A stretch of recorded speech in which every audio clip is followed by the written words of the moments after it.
कल से जो एक बहुत बड़ा बवाल यहाँ मचा है, चीफ इलेक्शन कमिश्नर ने जो कल एक प्रेस कॉन्फ्रेंस दे दी जिसमें क्लियरिफिकेशन की जगह उन्होंने कन्फ्यूजन ही लोगों के दिमाग में, पूरे जम्मू कश्मीर के लोगों के दिमाग में उठाया। तो आज सुबह से हम आपस में अपनी पार्टी में सलाह मशवरा करते रहे और हमने मौजूद समझा कि हमें आपके साथ शेयर करना चाहिए ताकि लोगों तक बात पहुंचे और लोगों में जो कल से उनकी परेशानी का जो सबब है, हमने सोचा कि उस पर बात आपसे की जाए।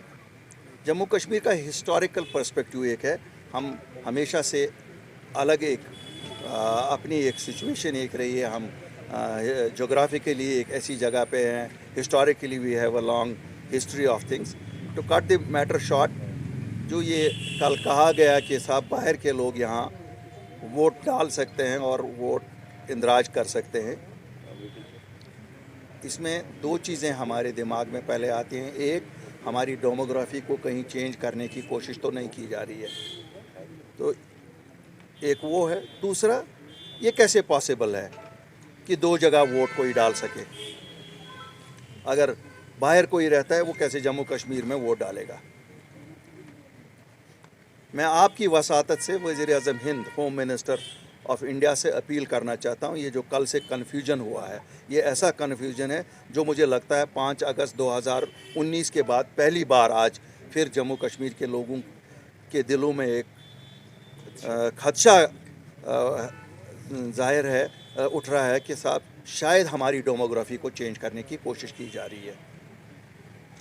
तो मैं वज़ीर-ए-आज़म से अपील करता हूँ, होम मिनिस्टर से अपील करता हूँ कि इसे क्लैरिफाई करिए, नंबर 1। नंबर 2, जब कानूनी तौर हमारा बच्चा जो बाहर महाराष्ट्र में पढ़ता है, पंजाब में पढ़ता है या बेंगलोर में पढ़ता है, मुझे नहीं लगता है उसको कहीं वोट का हक दिया जाता। तो ये कैसे कहा गया? तो हम चाहते हैं कि government of India should come clean on this, ताकि लोगों में जो बेचैनी कल से हुई है, ये बेचैनी का अमल दूर हो जाए। और जो सियासी जमातों में भी मुख्तलिफ़ सियासी जमातों की तरफ से इसमें मुख्तलिफ़ अपनी अपनी तरीके से सब लोगों ने इसको उठाया है। मुझे लगा चूँकि हम वो जमात हैं जो 5 अगस्त के उस दिन के बाद पहली लोग हैं जो सामने आए लोगों के मसले मसाइल को उबारने के लिए, जो खदशात लोगों के दिलों में थे, जो हमें 14 मार्च को प्राइम मिनिस्टर ने एश्योरेंस दी कि हम कभी भी डेमोग्राफी चेंज नहीं करेंगे।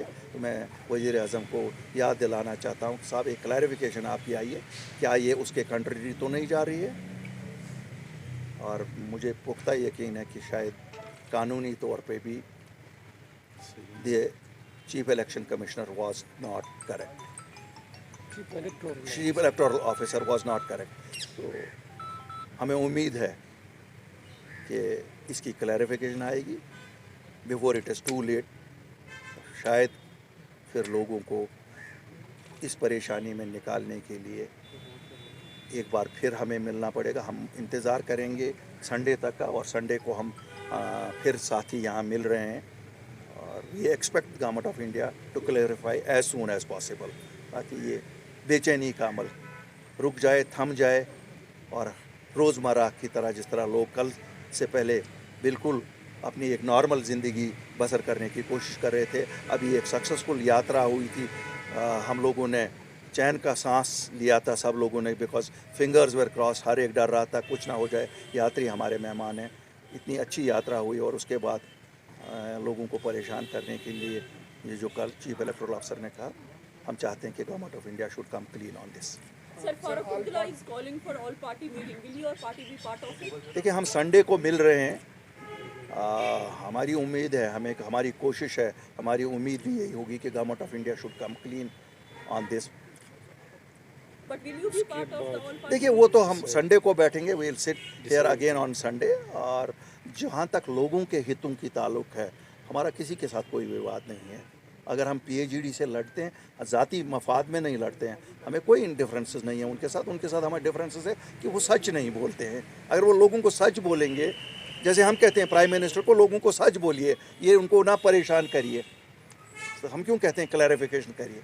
तो हमारा कोई तजाद नहीं है पीएचडी के साथ। पीएचडी कल बोले कि वो पॉसिबल नहीं है उनसे, सुप्रीम कोर्ट से पॉसिबल है, झगड़ा उतना ही है, बाकी कुछ नहीं है। लेकिन यहाँ तो लोगों के हितों का सवाल है, यहाँ कौन सी डिफरेंसेस है किसी के साथ So हमें। you are yet to decide about meeting. नहीं, मैंने कहा ना, take part in the meeting. We always take a route of first getting things clarified.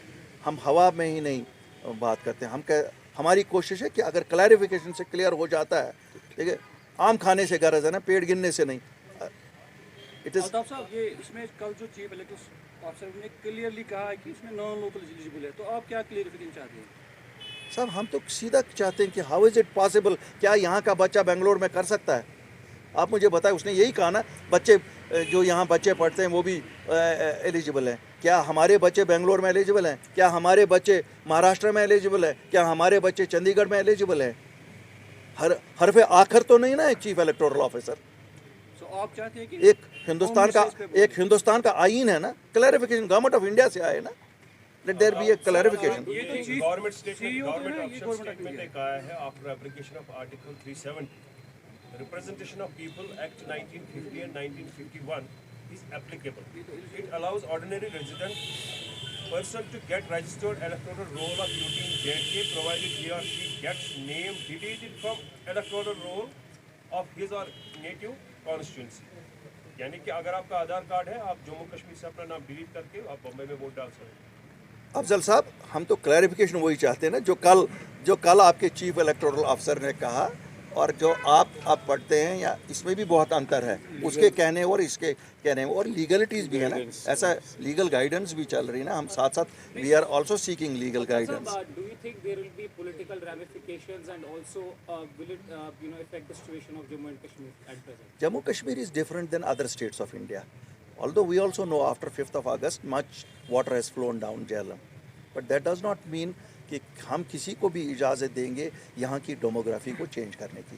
Late me assure you all, अपनी party will fight with all its might to see that demography of Jammu and Kashmir is not change. साहब, दो concerns तो main stream parties के लिए है ही है, क्योंकि आपको पता है और लास्ट 2-3 मंथ जो यहाँ किलिंग्स हुई है आउटसाइडर्स, अब यहाँ 25 लाख लोगों का मसला है और एक इशू बन गया है, क्योंकि इसमें लेबर्स को भी कहा गया हर कोई इसमें इन्वॉल्व हो सकता है, वोट डाल सकता है, टारगेट भी वही है। दूसरा, यहाँ जब भी बरसरी इक़्तिदार यहाँ पर जितने भी मेन स्ट्रीम पार्टियाँ थी, इलेक्शन होते ही बाइकआउट होता था, बाई चॉइस और बाई कॉल होता था। लेकिन अब तो इसमें शायद बाइकआउट्स में मजीद इजाफा होकर 25 लाख तो वन साइडेड हो गया। अफजल साहब, मैं 25 लाख समझा नहीं, ये 25 लाख कौन सा है? मैंने तो यही कहा आपको, कन्फ्यूजन कल चीफ इलेक्टोरल ऑफिसर साहब ने यही तो किया। 20 साल जिन्होंने 18 साल की एज अटेन की है, वो 20 लाख वोटर तो वो है। ये तो 25, हम कौन से 25 लाख? मैंने कहा it is been confuse too much, let there be a clarification. हम तो फिर संडे को मिल रहे हैं, और अगर क्लैरिफिकेशन नहीं आती है तो फिर आपके साथ बैठेंगे, हम आपके साथ फिर बैठेंगे। ऐसा तो है नहीं, तकलीफ देते हैं ना आपको। I am so grateful to you all, आप आधे घंटे में यहाँ आए।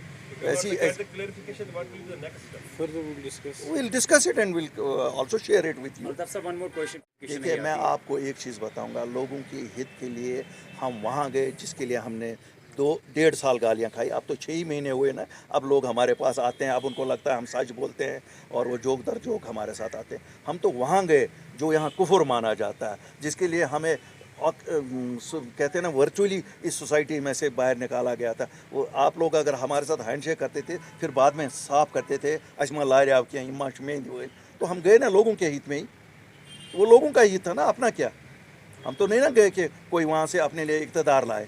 तो इंशाल्लाह अल्लाह के फजल से हम किसी ईगो पे नहीं बैठते हैं, लोगों के मसले में हम किसी भी ईगो पे नहीं बैठते हैं। मैं वो हूँ, मैं पाऊँ भी पकड़ूँगा।